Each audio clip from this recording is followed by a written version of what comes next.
ரோமர் 15ஆம் அதிகாரம் 13ஆம் வசனம். பரிசுத்தாவின் பலத்தினாலே உங்களுக்கு நம்பிக்கை பெருகும்படிக்கு நம்பிக்கையின் தேவன் விசுவாசத்தினால் உண்டாகும் எல்லாவித சந்தோஷத்தினாலும் சமாதானத்தினாலும் உங்களை நிரப்புவாராக. ஹல்லேலூயா. இந்த அதிகாலை வேளையில நாம் எல்லாரும் கூடி வந்து தேவனை ஆராதிக்க துதிக்க நாம் வந்திருக்கிறோம். கைரோஸ் தேவனோடு நாம் செலவழிக்கிற நேரமாக இருக்கிறது. நாம் பரிசுத்த ஆவியானவரை குறித்து தொடர்ச்சியாக நம்ம படித்து கொண்டு வருகிறோம். இன்றைக்கு நாம் பார்க்கிற வார்த்தை ரோமர் 15:13 நம்ம பார்த்தது போல பரிசுத்த ஆவியானவர் நம்மக்குள்ளே இருக்கும் போதே அவர் நம்மளை he empowers and enables us. அவர் நம்மளை பலப்படுத்துகிறார். அவருக்காக பல காரியங்களை, அதிசயமான காரியங்களை செய்ய ஆண்டவர் நம்மளை பலப்படுத்துகிறார். அந்த 13ஆம் வசனத்தை நாம் திருப்பி வாசிக்கிறது கேட்போம். பரிசுத்தாவின் பலத்தினாலே, பரிசுத்த ஆவியின் பலத்தினாலே உங்களுக்கு நம்பிக்கை பெருகும்படிக்கு. பாருங்க, நம்ம நம்பிக்கை பெருகும்படிக்கு. அந்த ஆதி சபையை நாம் பார்க்கும்போது பல பிரச்சனைகள் அவங்களுக்கு இருந்ததுங்க. ரோம சாம்ராஜ்யம் அவங்களுக்கு விரோதமாக எழும்பி இருந்தது. பலவிதமான சித்திரவாதத்துக்குள்ளாக அவங்க போய் கொண்டிருந்தாங்க.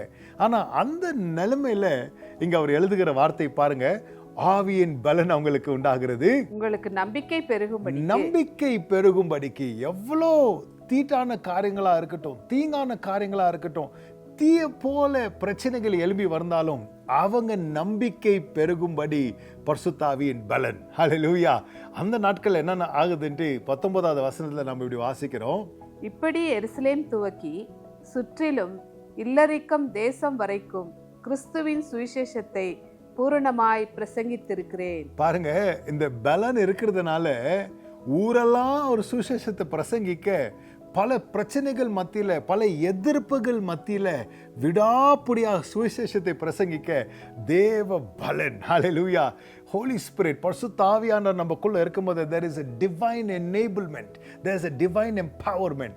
இன்றைக்கு உங்களுக்கு எந்த காரியெல்லாம் எனக்கு இது முடியல, எனக்கு இது ரொம்ப வீக்காக இருக்கிற இந்த விஷயத்தில் என்னால் இதை அக்கம்ப்ளிஷ் பண்ண முடியல, இது இந்த இடத்துல என்னால் ஜெயிக்க முடியல, இப்படிலாம் உங்கள் மனசுக்குள்ள சில காரியங்கள் இருக்கா, சில பிரச்சனைகள் இருக்கா, அந்த யோசனைகள் மேலே நீங்கள் சார்ந்து கொள்ளாதீங்க. உங்கள் மாம்சத்தின் திறன் மேலே நீங்கள் சார்ந்து கொள்ளாதீங்க. இன்றைக்கு பரிசுத்த ஆவியானவர் உங்களை பார்த்து சொல்லுகிறார், அவர் உங்க உள்ளான மனுஷனுக்குள்ள ஒரு பலத்தை கொண்டு வரும்போது அசாத்தியங்களை செய்ய, ஹல்லேலூயா, சபையை இழுத்து மூடணும்னு செயல்பட்டு கொண்டிருக்கிற நாட்கள்ல அவர் ஊரெல்லாம் இல்லக்கிரையும் மட்டும் அவர் என்ன பண்றாருங்க, சுவிசேஷத்தை பிரசங்கித்து வந்து சபைகளை ஸ்தாபித்து பலவிதமான அற்புதங்கள் அடையாளங்களோட அவருடைய துணி ஜனங்கள் மேல பட்டாக்கிறோம், அவர்கள் சுகமாக்கப்பட்டாங்க என்று நம்ம பார்க்கிறோம். இது போல அற்புதமான காரியங்களை தேவன் செய்து பலப்படுத்தினார் என்று நாம் பார்க்கிறோம். Praise the Lord. இந்த வசனங்களை நம்ம வாசிக்கும் போது உங்களுக்குள்ள இன்றைக்கு ஒரு சத்துவம், பரிசுத்த ஆவியின் பலன் உண்டாக கடவதாக.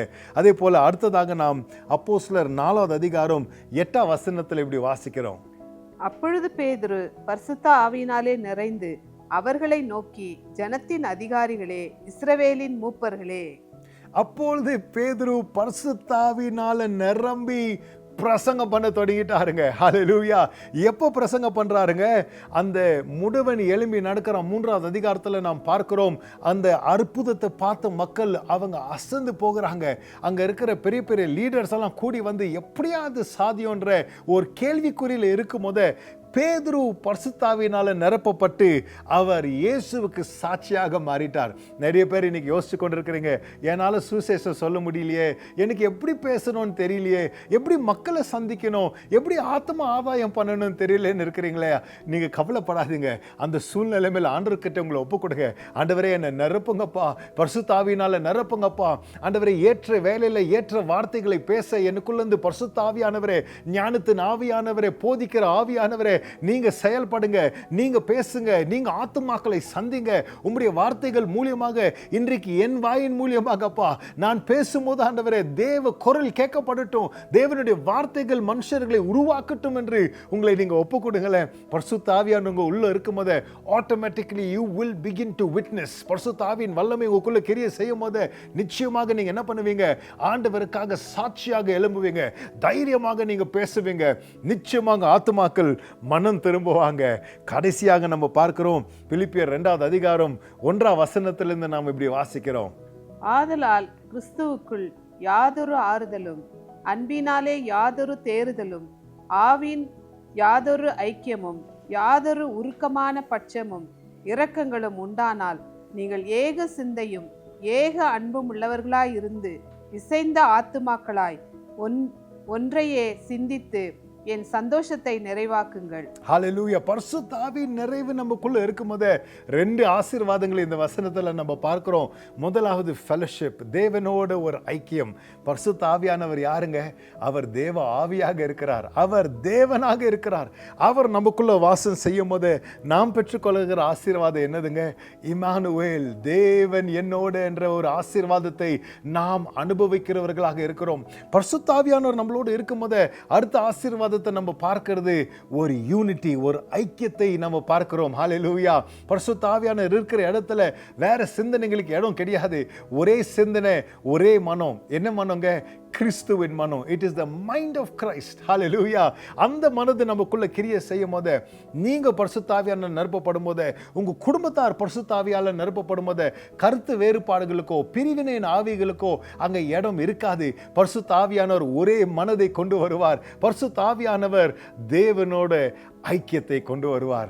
இப்பொழுது நாம் ஜெபிக்க போகிறோம். நம்ம எல்லாரும் நம்ம உள்ளத்தை ஆண்டவர் கரத்தில் ஒப்பு கொடுத்து, அப்பா உம்முடைய ஆவியால் என்னை நிரப்புங்க ஆண்டவரே.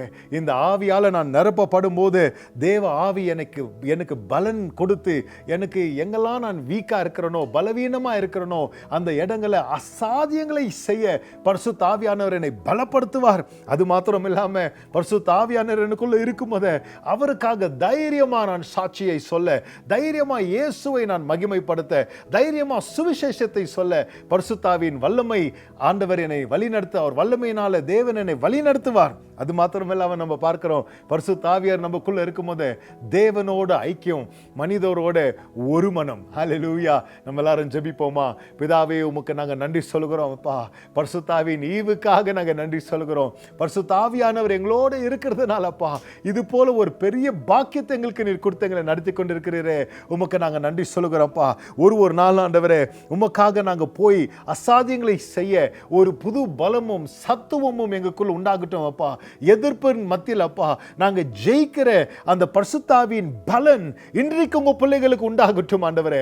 அசாத்தியங்களை உமக்காக செய்ய சரித்திரத்தை படிக்கிற ஒரு அபிஷேகம் உண்டாகட்டும் ஐயா ஆண்டவரே. அது மாத்திரம் இல்லாம நாங்க போகிற இடமெல்லாம் ஐயா தைரியமா இயேசுக்காக சாட்சிகளாய் நாங்க நிற்க, உம்முடைய வார்த்தைகளை நாங்க தைரியமாக சொல்ல, அபிஷேகத்தோட சொல்ல, மனிதர்கள் உருவாக்கப்பட, மறுரூபமாக்கப்பட நாங்க தைரியமா பேச பரிசுத்த ஆவியானவரே எங்களை வழி நடத்துங்கப்பா ஆண்டவரே. உம்மோட நாங்க இணைந்து இருக்க, உம்மோட நாங்க ஐக்கியத்தில் இருக்க, உம்மை நாங்க நேசிக்க அப்பா பரிசுத்த ஆவியானவரே எங்களுக்கு உதவி செய்யுங்க.